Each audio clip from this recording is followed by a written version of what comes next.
di masa jahiliyah, di mana di waktu sore, di sore hari mereka suka duduk bercakap-cakap, membicarakan tentang hal-hal yang berhubungan dengan kehidupan sehari-hari. Ya. Petani membicarakan masalah petani, pedagang membicarakan masalah perdagangan, membicarakan urusan dunia, membicarakan tentang hal-hal yang berkaitan dengan kehidupan sehari-hari. Bahkan banyak pula yang membanggakan dalam pembicaraan itu, bahasa tidak sedikit saling membanggakan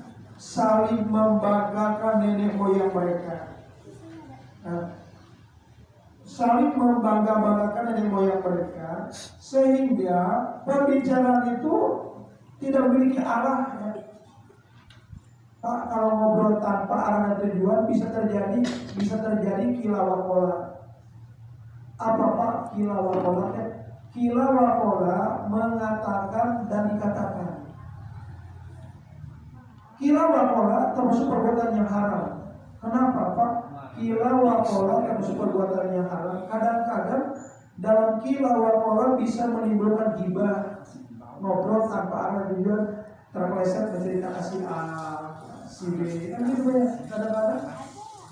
Jadi kita ngobrolnya itu bukan tidak terarah, bukan dalam musyawarah, bukan dalam rangka musyawarah, bukan dalam rangka rapat, bukan dalam rangka pengajian, tapi ngobrol tanpa arah dan tujuan.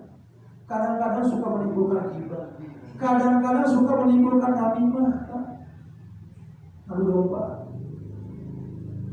Kadang-kadang bisa menimbulkan kibur, bohong gitu. Nah, ini berbahagia. Sehingga apa yang mereka lakukan itu menyia-nyiakan waktu, gitu. Menyia-nyiakan waktu. Sebagian dari mereka ada yang mengutuk waktu asar, yaitu waktu yang nahas.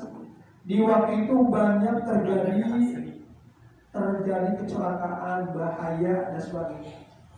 Dari kejadian ini kemudian Allah menurunkan surat Al-Asr yang menjelaskan mengenai kerugian manusia yang menyia-nyiakan waktu.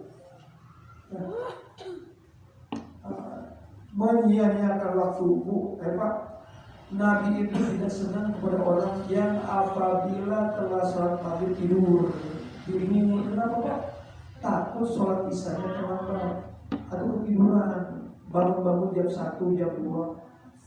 Yang kedua, Rasul tidak senang kepada orang yang apabila telah selesai sholat isya ngobrol tanpa arah dan tujuan, ke timur, ke utara, ke selatan.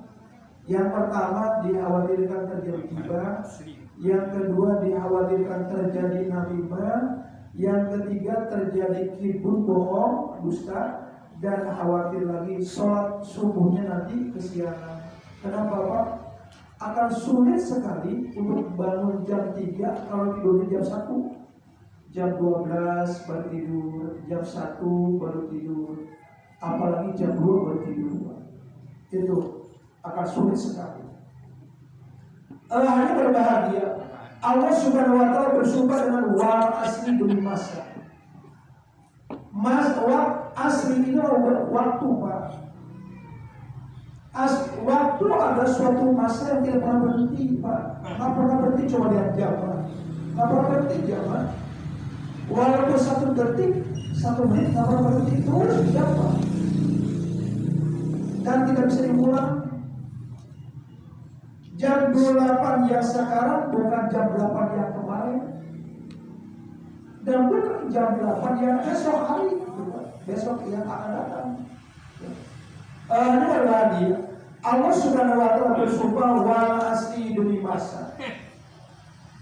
Allah bersumpah dengan menyebutkan masa. Masa berarti waktu yang didahului, waktu yang dialami oleh seseorang. Apabila Allah bersumpah dengan makhluknya, berarti ini isyarat bagi Rasulullah dan bagi orang-orang yang beriman agar memperhatikan waktu. memperhatikan terhadap makhluk yang digunakan untuk bersumpah.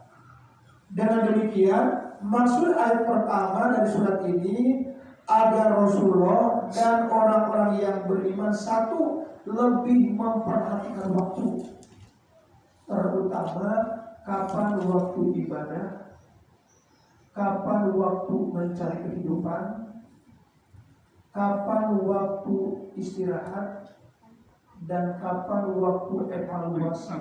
Pak, seorang mukmin ahli ibadah punya 4 waktu. Yang pertama, waktu beribadah. Yang kedua, waktu bekerja, berusaha mencari nafkah. Yang ketiga, waktu beristirahat.